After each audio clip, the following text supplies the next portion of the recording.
Before Shark Tank, it was around 55 lakhs a month, and after Shark Tank, our sales went to 3x. Right. And eventually settled down to a 30% growth. Amit Jain, who's one of the sharks, did commit to us. It's a deal. All right. But also we got funded, and also the money came in, and he's on the board now with us. 80% of the companies who get funded in Shark Tank do not actually get funded.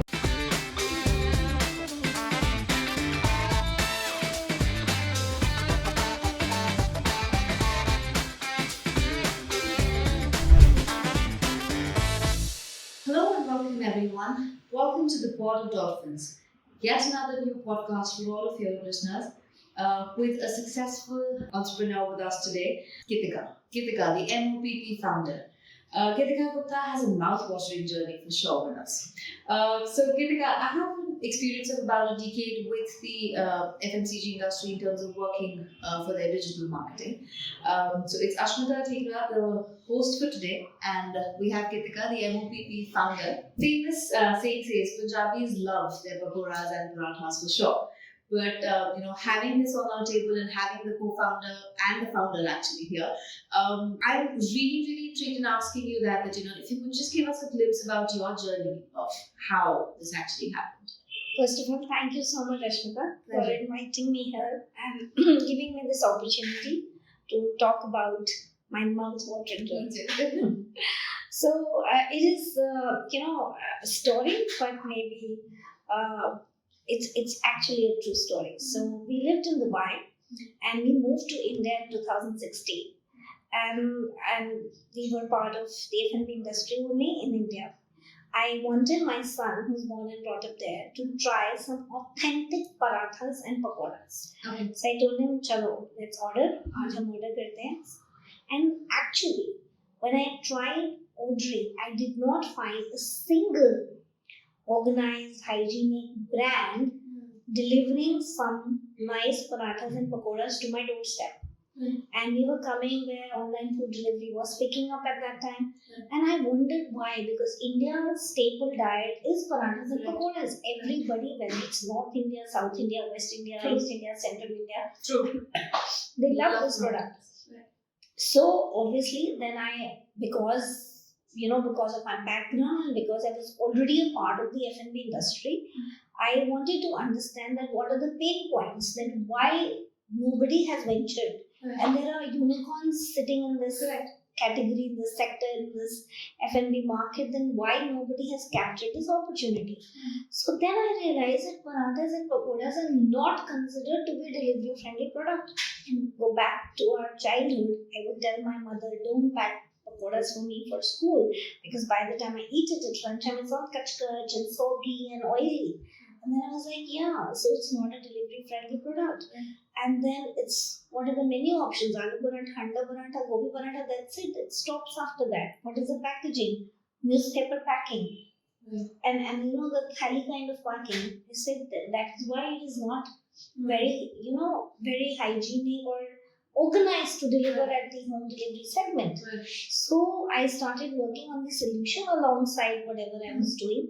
And it's a joke in our company. I actually gave birth to MOPP. It took 9 months to find and make, and we used a lot of physics, chemistry, biology, mathematics, that in actually finding and creating and developing a delivery-friendly product, which is not oily, which is not soggy, and it remains crispy to the doorstep. And that is how, when a delivery-friendly product was made, I was like, okay, now the product is ready. What about the market size? What about the opportunity? Because launching a brand is not because I just wanted, okay, let's launch it. Coming from the background, I wanted to ensure that when I leave my fancy background, it has to be for a good reason, that I can make my career or my future in it. So, and then when I saw the market size, it was not huge, it was humongous. So the market size was humongous, so scalability was a good option. And then I wanted to know that obviously I will not open one and then stop there. So can I standardize the taste, the product, the recipes, the quality, the quantity, everything? So there were 3 tick marks I was looking at. Delivery friendly product, which is a perfect product. Second, can I scale the brand? Third, can I standardize the quality of the recipe? When the answer came yes, yes, yes to all the 3 things, finally MOPP was born. So this is a little story of it, that how it started, and it was my son who helped me, do the data research of what brand, because it's more like a fusion brand. We call our pakoras fusion pakoras. Okay. Because we have put some physics that what soaks oil, what does not soak oil. Right. So we say for a fusion pakoras, if you find oil, we give it to you for free. So it's like that. So, and it remains crispy. Even next day, if you air fryer our fusion pakoras without putting oil in an air fryer for 3 to 5 minutes, they will be crispy again and fresh again. Great. So, Geetika, with your vast experience that you have, which includes, working with renowned brands like the Masha, for example, or working with Lord of the Rings in terms of, and as we were having a conversation today, you were pretty much into, you guys launched a lot of products in Dubai for beer, etc. So, in that journey, how did you really think of, starting your own venture as such, and leaving your corporate, because it's a huge step, leaving your corporate life and then getting into an entrepreneurship role? Yeah, I think it's like in my mother's language, "Bhoot sawar hua tha," if I can say like that. So, always. So my father was a businessman. I think that businessman or entrepreneurship was in the blood. And yes, I gave a lot of my years and my career in my corporate life, and it was a very fancy corporate life, must admit. So, and the last position what I resigned was the marketing director of a company back in Dubai.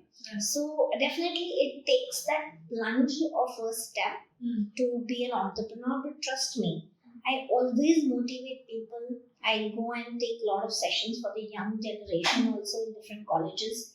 I tell them that you must take that step towards entrepreneurship, towards, Atmanirbhar. Right. So, because the kind of satisfaction what you get is completely different. Sure. And so, for example, today 100 people are working in my company. So, there are 100 chefs and other staff. So, the satisfaction what I get at the end of the day, that I am able to support 100 families who are, living, and the standard of living has improved because of me or because of the company. It gives immense satisfaction. So there was this particular point also. And when we came back to India, I wanted to hire a percentage of people from underprivileged or not so privileged strata of society. So we have that percentage of CSR where we employ people, we train them, we educate them, whether it's English, grooming, or whether it is literacy, whether it is computer skills, and then we give them a job which they would not have got otherwise, and because we train them on the job and off the job, and then of course out of 10, only 1 or 2 people, such people are retained because they are used to not working. But whatever little bit we can give back to the society through your own venture is a gift. A different feeling. And I think we all have a skill, whether you, whether me, or whether anybody.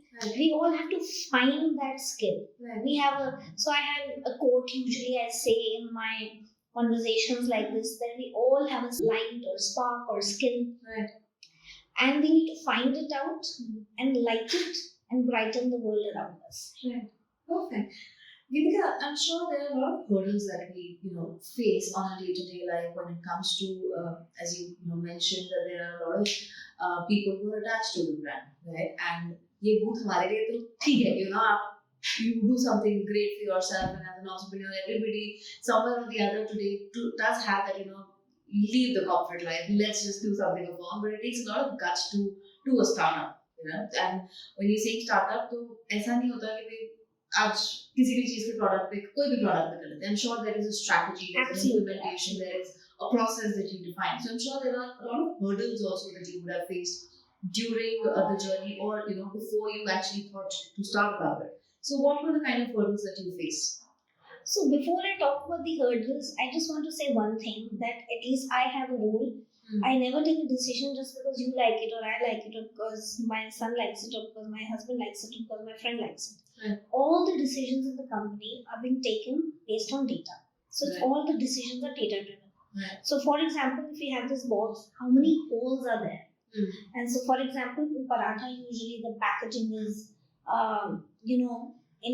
in a carry bag or in a pouch.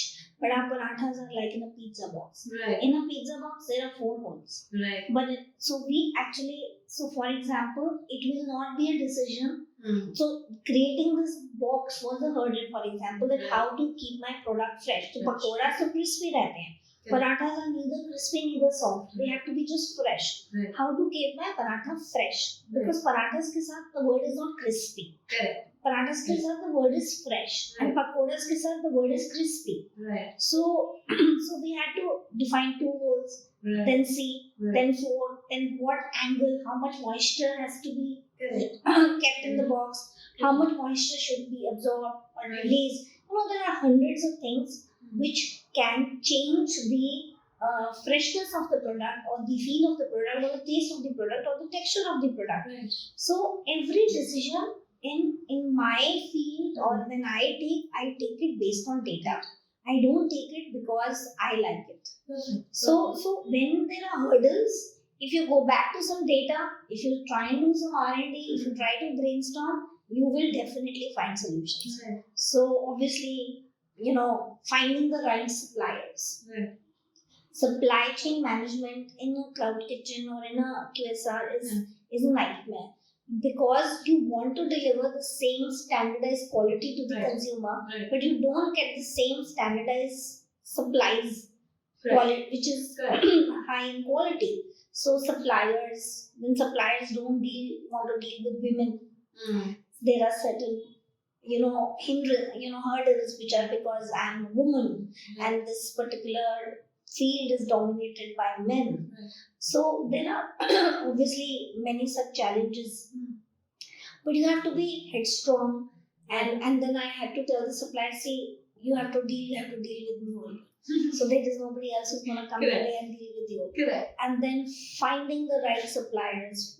Rather than finding and working with big suppliers, I tried working and changed the strategy to work with smaller suppliers. For them, I am a big kitty. But if I go to big suppliers and big brand names, for them, I am a very small kitty. Right. They don't deal with respect. Or they don't prioritize my specifications or my quality requirements. I want aloo like this. How can I make onion rings if my onions are small? My onion rings cannot be made with small onions. True. So you have to find. So I changed the strategy. I started working with suppliers who will give me respect and who will give respect to my brand and my needs and my wants and my desires. True. In a positive way. And understand the requirements of the business. Correct. So like that, if you keep brainstorming and you keep looking at data, Right. you will be able to find the solution. COVID was another big example of a hurdle. I'm which is sure. I'm sure. Geetika, I can pretty much relate. I mean, I'm not going to be sexist and say, okay, it's something that people perceive that men will be doing marketing or they'll be doing entrepreneurship, etc. But still, even today, after having my organization 10 years old, I mean, I still face a lot of people saying, "Ladkiyan to kaise kar lengi?" Age is one thing that people come and comment on, or gender will be the other thing that people will come and comment on. But as you rightly said, that data is strong enough to shut everybody down. You're doing something with your research. You're doing something proving a certain records because you have a good background research planning strategy and you implemented that. So I'm sure during or planning your entire startup altogether, you have positioned yourself at a certain stage now. But when you started, was it the same thought process that you had, or you had a different strategy then and you have a different strategy now? And how did, as an individual, how did it really impact you? Were the kind of things told to you impacted your strategy and movement, or somewhere or the other it was a hindrance? It's a very interesting question because I think I said something just before your question, which is COVID. Right. So when I started the business, I started the business alone, and I did get support from my husband and my family, and everybody was like, yes, if you think you want to do it, please go ahead and do it. And we figured out, I made a SWOT analysis, which is your strengths, weaknesses, opportunities, threats. And I said, oh, these are going to be the challenges, these are the opportunities, which is the market size. So even if tomorrow competition comes in, so my objective or my vision is just a small pie of the whole market opportunity. So I would be happy that the competition comes in, develops the market, and still I will be happy to gain my share of it. So when I started, the strategy was single brand QSR business model, which was mad over parathas and pakoras. And the first outlet was in a high street Huda market, sector 31 in Gurgaon, and where there was a lot of rush, cars parked outside eating, because that time it was little portion through Zomato and Swiggy, which is the online platform. A lot of portion was takeaway, a lot of portion was standing out and eating, a lot of portion was cars. So I had just 2 tables which had 448 chairs and 1 standing table, so which is another 4. So like that, and it was doing very well. And then obviously I was sure that we need to make it big, but it was not that so soon. So we have on a board Rahul Singh, who's the founder of Beer Cafe. He was a mentor and advisor in the company. And when your mentor and advisor comes and tells you, okay, let's make it big and I want to invest, then your day is done, your life is done, and nirvana feeling. So because then that person knows all your positives, negatives, weaknesses, strengths, and because he's dealing with you on a daily basis. And if he has confidence in your product, that means there is some value in the product. So he led that first round, which was an angel round. And then we decided to scale it up. And we opened our second outlet, which was just behind Cyber Hub, where we wanted to cater to the corporate, because we were doing very well in corporate. Corporate percentage was very good because, Friday evening snack boxes, Monday morning breakfast. So and the kind of packaging what we have is on the box. We give a sanitizer kit. We were doing it in 2019 before COVID. So use me before eating, sanitizer. Use me to eat is cutlery. Use me while eating is your tissue. Use me after eating is your wet tissue. You open the box, you eat your paratha. There's gravy, there's curd, there's butter, there's pickle, and then you sanitize it. And then it's an eco-friendly box, as you can see, and you dispose of the box safely. So you don't have to get up from your chair to eat your meal. And so it was so comfortable delivering this to the corporate segment that it became very popular in corporates. So we opened a second outlet on the 15th of March, 2020. And on the 21st of March, there was lockdown. But I think so. I always say that I have a lot of gratitude to God, all thanks to God, all thanks to my parents for whatever I am today. We again brainstormed and we did not put our guns down. So it was curfew, everything was shut. I tied up with the Gurgaon municipality, with the police and everything. And because trains were shut, I'm talking about the curfew. Planes were shut, trains were shut, buses were shut, offices were shut, everything was shut. It was difficult to get milk also. I'm talking about those initial days. Bread and milk was a challenge. At that time, we decided to keep our kitchens open because then it was an essential commodity. Were allowed to be open, but people were not opening. So, and we said food is an essential commodity, and we are delivering. We are not entertaining anybody. So we started delivering and doing charity to the people who were stuck on borders with gurdwaras, with the police, with the municipality. And I made like isolated shelves. We took rooms near the outlets, and I told the staff room, kitchen, nowhere else. And fortunately, none of us got COVID at that time. And because I think we had a good heart, so I told the staff, अपने लिए खाना बनाओ, खाओ और charity करो. बिकता है तो कोई order आता है तो ठीक है, नहीं बिकता तो nobody. We did not reduce anybody's salary. We did not cancel anybody's salary. We gave them salaries on time. Spoke to everybody's family. They're safe. They're with me. Right. And then one fine day, a radio channel covers up and gives us a shout on the radio that in sector 31 या तो कुत्ते भौंक रहे हैं या पराठे और पकोड़े मिल रहे हैं. So it was like that. 5 brands were delivering online. 4 were international brands. 1 was Badava Parathas and Pakoras. Wow. And people started asking us that, so people who were in PGs, and we started giving COVID meals, which was not available at that time. Nobody knew what is a COVID meal. Right. Again, data, strategy. Think what does your market need? What does your target audience need? What does your customer need? He does not need maybe parathas right now. He needs bina tadke wali dal, some rice, chapati, some salad because he's not well. And we started giving it to people who needed it for free and started selling it to people who could afford it at a good price. And that led to a session of a brainstorming session. At that time, bars, lounges, restaurants were shut. And my husband was in bars, lounges, restaurant because I was also part of it before. And he started helping me out. And we were in the scaling phase. We had to open more number of kitchens. And we brainstormed and we worked more number of hours in COVID than the regular hours. And to survive, to sail through this journey, as you said, hurdle. And we converted that hurdle and we converted that challenge into an opportunity. And we launched a second brand called Mealy, MEALY, which serves your daily, everyday meal without much oil, light on stomach, light on pocket. And it serves like dal chawal, curry chawal, rajma chawal, chapati, roti, tikona wala paratha jo mummy banati hai.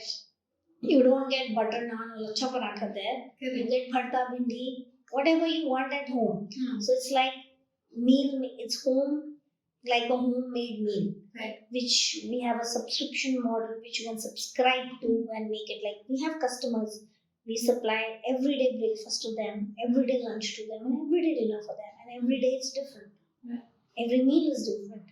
Because it's like घर पे जैसे खाना mummy बनाती है, every day is different. दोपहर की दाल अलग है, रात को राजमा है, या दोपहर को चना है, या दाल मखनी है. So like that.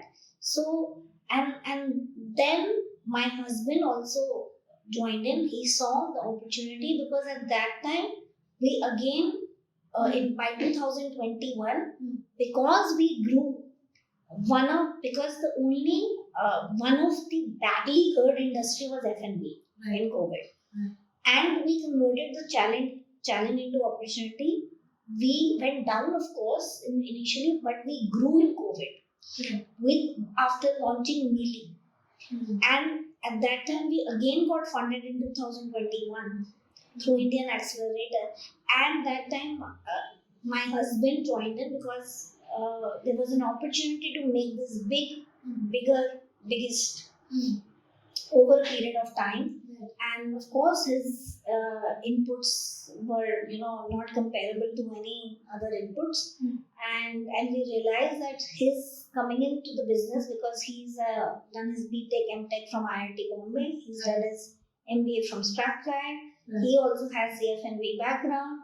So then we can make it really big and profitable and scale it up.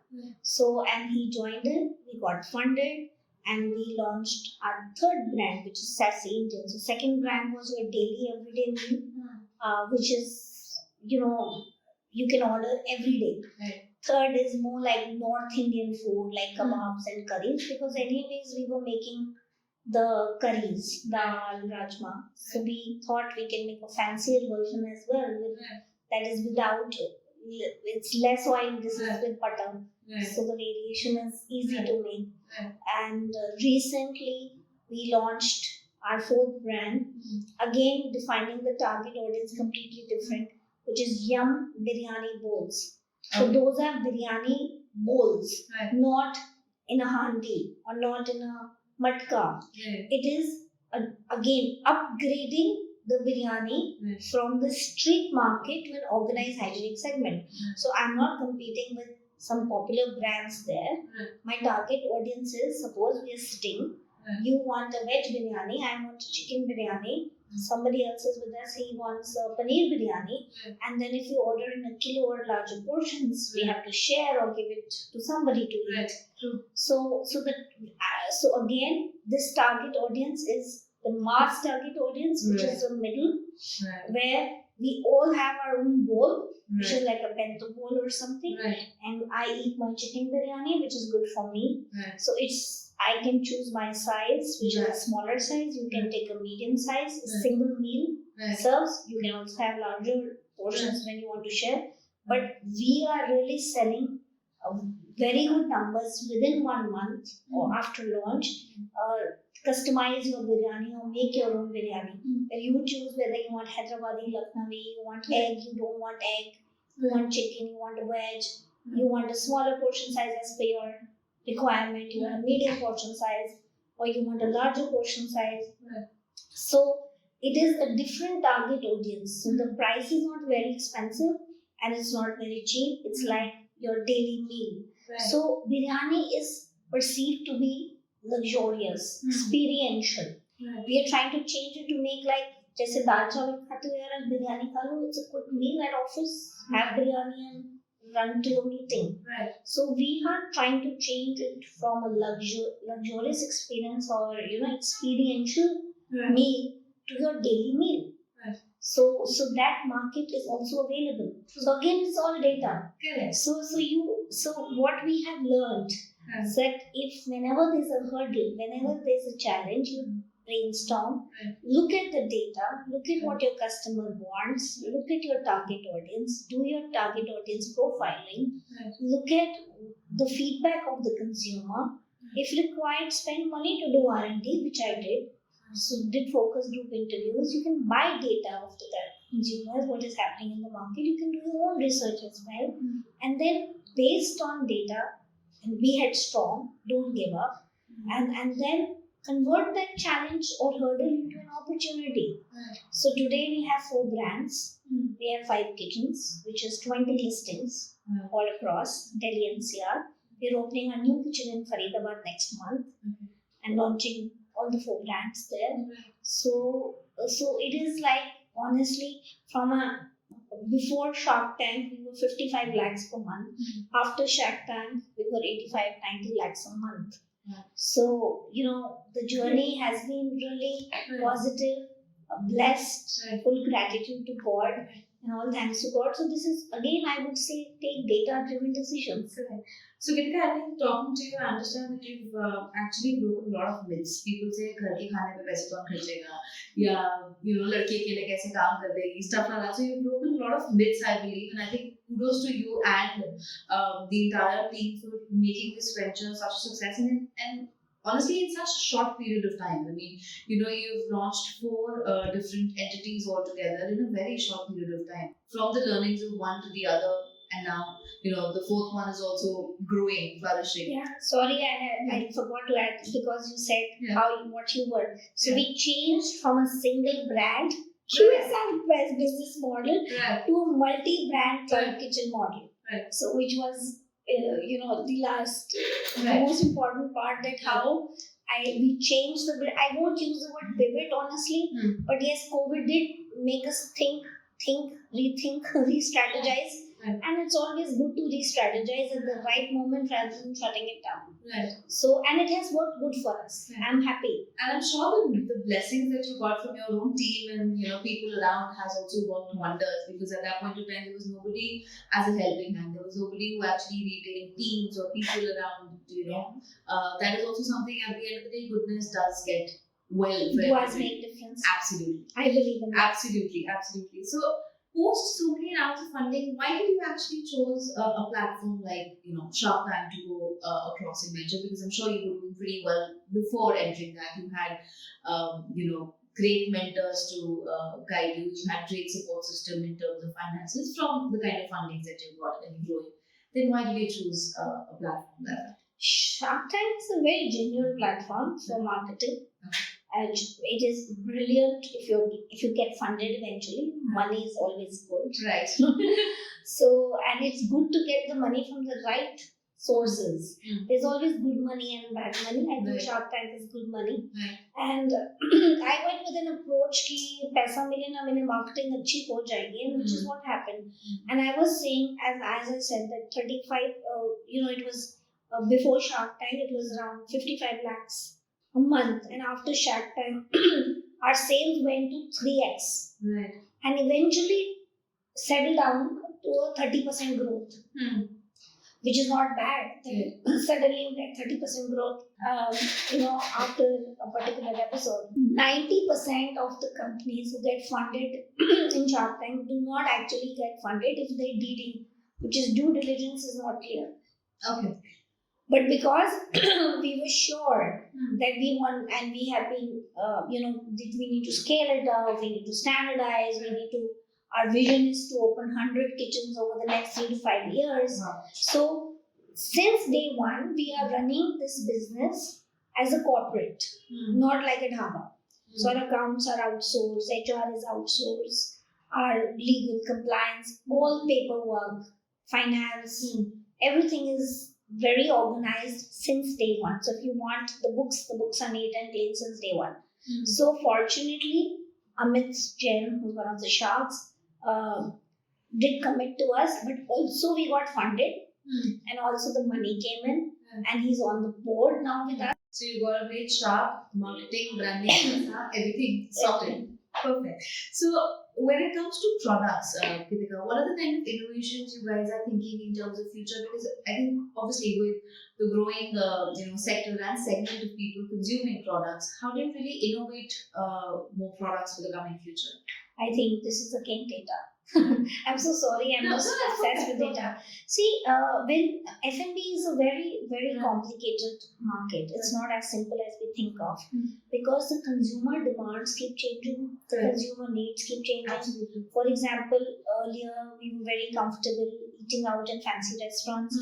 Now people are so busy with the digitization, with technology coming into play. People have become really busy. Even at home they are working. Right. So the need for food to be delivered at home has increased. The need of the cloud kitchen or the online delivery platform has increased. So the food taste keeps changing. The fashions and the fads and the need of the consumer keeps changing. So when you know your consumer, when you know your target audience, it's always good. So I think profiling of your customer, knowing your target audience, understanding where you want to be, having a clear vision, working on the customer feedback, revisiting your menu or a menu re-engineering, what we say in our language, is something which will keep you ahead, which has kept us ahead of our competitors, if any. So, for example, biryani, there are hundreds of biryani players, but it took us like almost 11 months, not 9, this was 11, for biryani to be launched, because we were trying to see where we want to launch the biryani. What kind of biryani? Do you want to launch the best biryani? Then it's for $800. No, we want to launch a good biryani, freshly made, but for a consumer who can eat it in his daily meal. There's nobody who's doing that. So like that, we have the next 30 cities already in our homework. I would say, and the next 3 brands, we already know what we need to do. So, for example, the next one of the brands we're working on is, though I was not supposed to announce it, but I'll do it, is a vegan brand. So, vegan market is developing. It's not saturated. Right.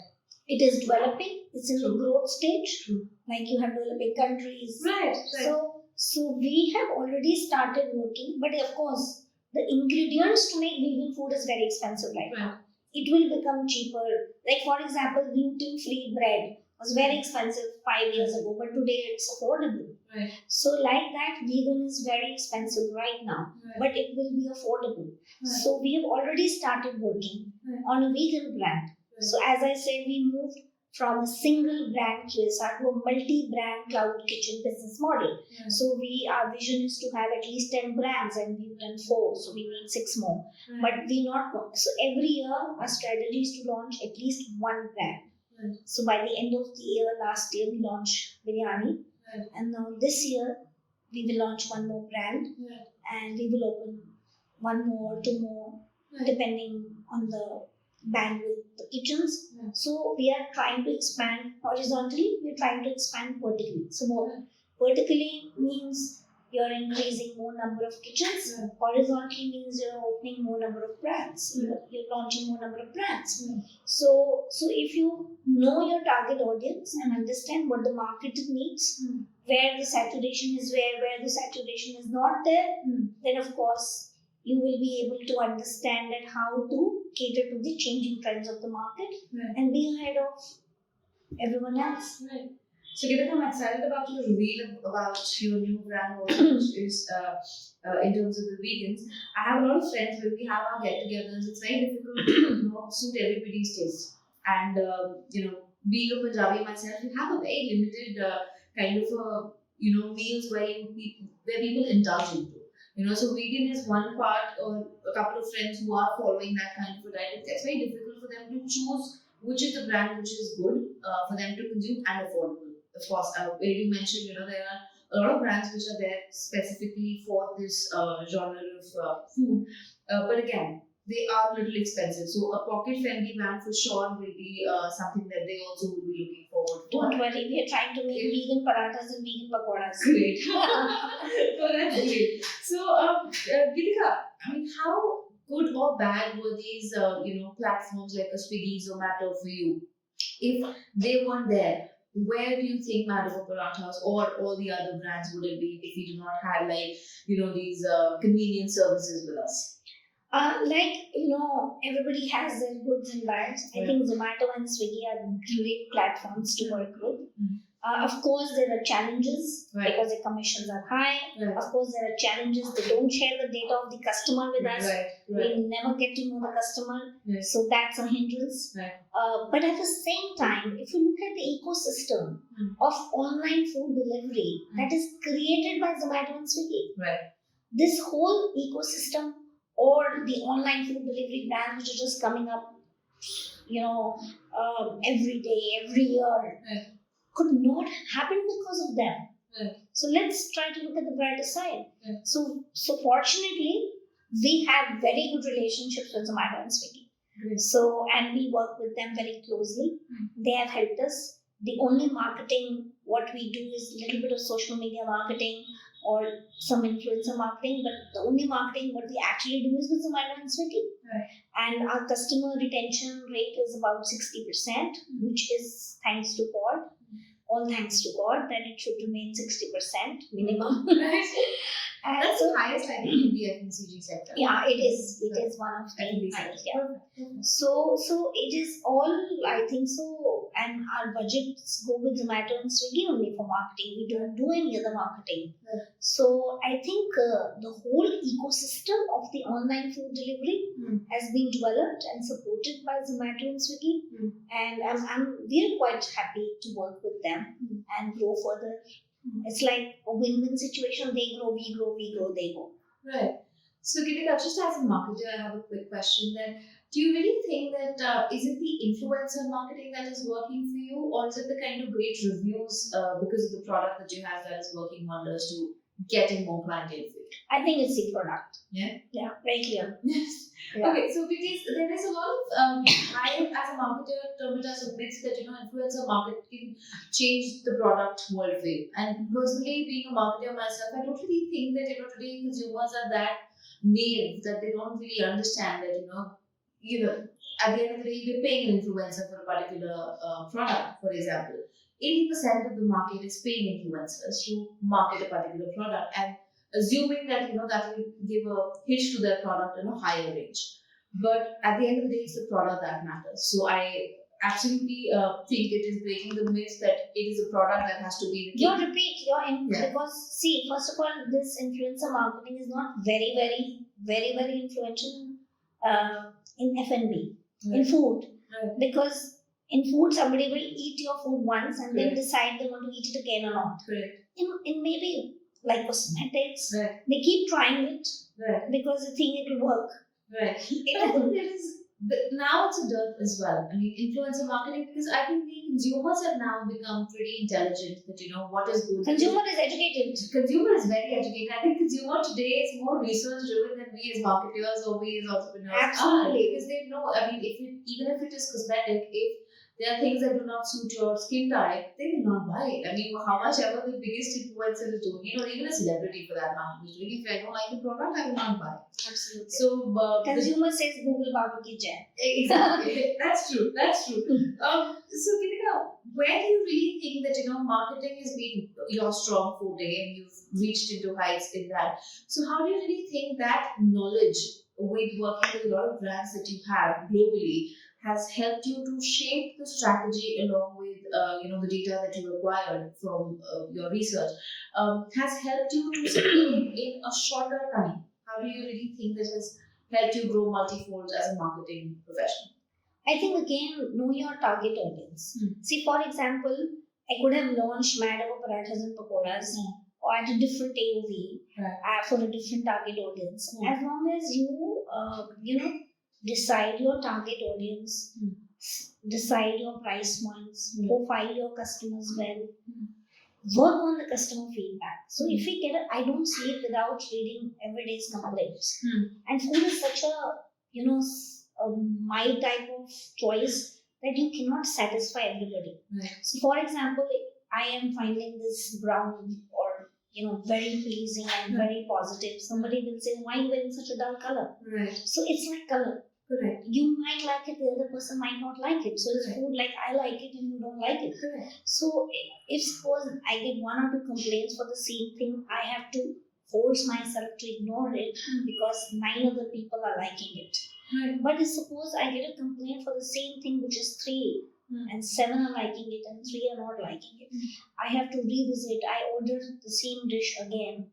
I order it as if I have many fake IDs so that my team does not know I'm ordering. Good. So I am a foodaholic and someone else, and I order from my own restaurant and they give it to me like a consumer, and I try to revisit, re-strategize, retaste. So I think when you are open, when your brain is open, when your heart is open, when your mind is open, and you're open to feedback, and you think it's okay to change because change is the only constant thing in life. So the revisiting, re-challenging, menu re-engineering, all that helps somebody to keep that momentum going, to keep your customers happy, to grow. So I think this is the answer. Keep your heart, mind, soul open. Things will fall in place. So Geetika, in terms of the genre of food, you are still into the Indian continental category overall. So is there any specific reason for that you're more into the Indian cuisine and not kind of shifting into another genre? Yeah, because it's a very, very, very, very tricky question. Yeah, because we've invested obviously in a base kitchen. We use a base kitchen to make so that we can standardize a product. So our whole investment right now is mainly into the Indian food. Okay. So if suppose I want to shift to Chinese or some other cuisine, then I need to put more investment. Right. But within the Indian food, there are so many segments which we have not tapped in now. For Right. example, kulchas. Mm. And what is the difference between kulcha and a paratha? Parathas are whole wheat. Right. They are 100% whole wheat. A Right. kulcha is mix of maida and atta. Right. Kulcha is another field. Right. I just have to mix maida and I have the whole ingredients. Aloo kulcha, aloo paratha, matar kulcha, matar paratha. Right. So kulchas, rolls, Mm. biryani we've already done. So like that within Indian, Mm. there are so many subcategories which I have not catered to right now. Right. Why should I shift without maximizing my ROI on my base kitchen right? Right. My chefs are all Indian chefs. Right. They are DCDPs and CDPs and commis ones. Right. Somebody from the tandoor side, somebody from the curry side, somebody Right. from the Indian side. So my whole investment in terms of my team, my equipments, everything is very Indian. Right. So I can really excel Indian now and get maximum ROI. Right. Once my ROI from it is achieved, Mm. then can I invest more Mm. and then launch more cuisines. Right.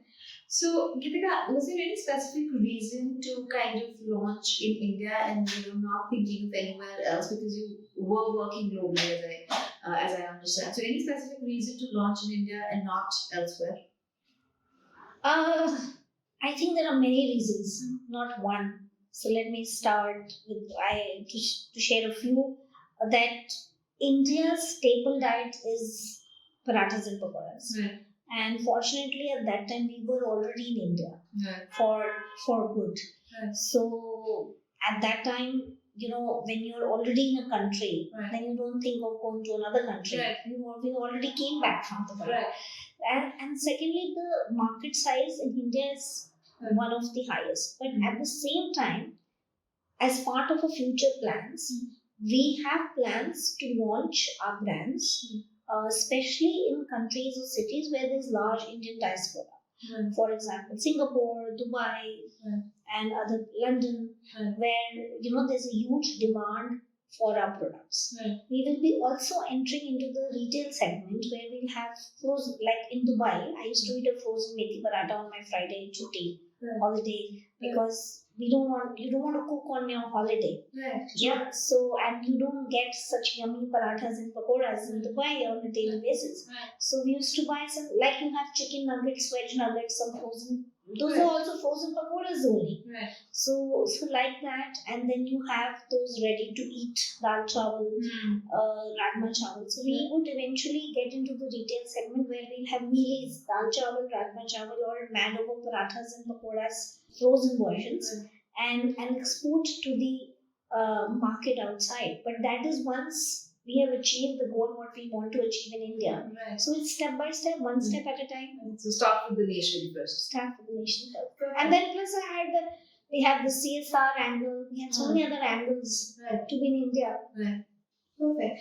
So, Geetika, as an entrepreneur, I'm sure there are some essential qualities that you have, and you think that you would like to tell our listeners for that whoever is a budding entrepreneur can learn a certain kind of things or adapt a certain kind of qualities which can help them grow as an individual. Yeah, it's very close to my heart. Yeah. So I usually follow 3 P's of, like, you have 3 pillars of marketing in your logo. Yeah. And then those are 3 P's as well. Those are 3 P's as well. Okay.